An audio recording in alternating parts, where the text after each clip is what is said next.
Shri agro and dairy కుటుంబ సభ్యులందరికీ నమస్కారం అండి. మనం ఈ వీడియోలో బటర్ మేకింగ్ ప్రాసెస్ చూపించబోతున్నాం.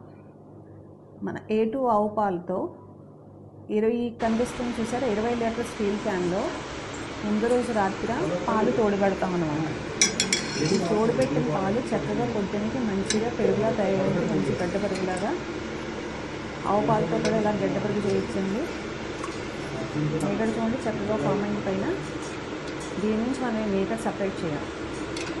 దీంతోనే మన చర్నింగ్ ప్రాసెస్ స్టార్ట్ అవుతుంది. ఈ చర్నింగ్ కూడా మనం మాన్యువల్గా కాకుండా దీన్ని మిషన్ ద్వారా తీస్తామండి. ఇలా చేయడం వల్ల మనకు చాలా వరకు హ్యూమన్ రిసోర్స్ కలిసి వస్తుంది. మనం అనుకున్న టైంకి గీ కూడా కరెక్ట్గా సప్లై చేయగలమండి. ఈ మిషన్ కూడా మనం చేసినట్టే clock wise anti clock wise రెండు డైరెక్షన్లోనే తిరుగుతుందండి. చూసారా, చక్కగా మనుషుల సపోర్ట్ ఏమో అవసరం లేదు. ఇలాగ అయిన తర్వాత ఒక సర్టెన్ టెంపరేచర్ వచ్చాక దీనిలోంచి వెన్న తేలుతుందండి పైకి. వెన్న చూడండి ఎంత చక్కగా పైకి తేలుతుందో.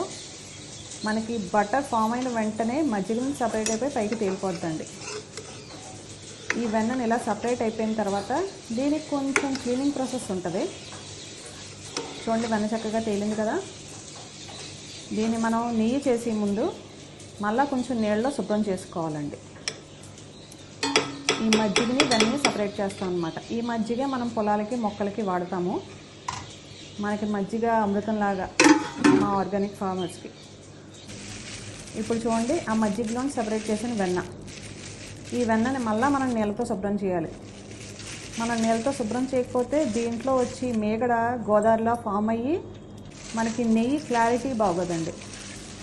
మనం 2-3 సార్లు శుభ్రం చేసుకున్న తర్వాత ఇదిగోండి వెన్న చక్కగా ఎంత బాగుందో. మనం బయట దొరికి వెన్న ఏమాత్రం సరిపోదండి. ఈ 20 లీటర్ల పాలతో మనకి ఇలా 1/2 లీటర్ నెయ్యి ఫామ్ అవుతుంది. ఇదేనండి మన A2 ఘీ మేకింగ్ ప్రాసెస్. మీ అందరికీ నచ్చిందని భావిస్తూ మీ అందరికీ మా నమస్కారాలు. Thank you.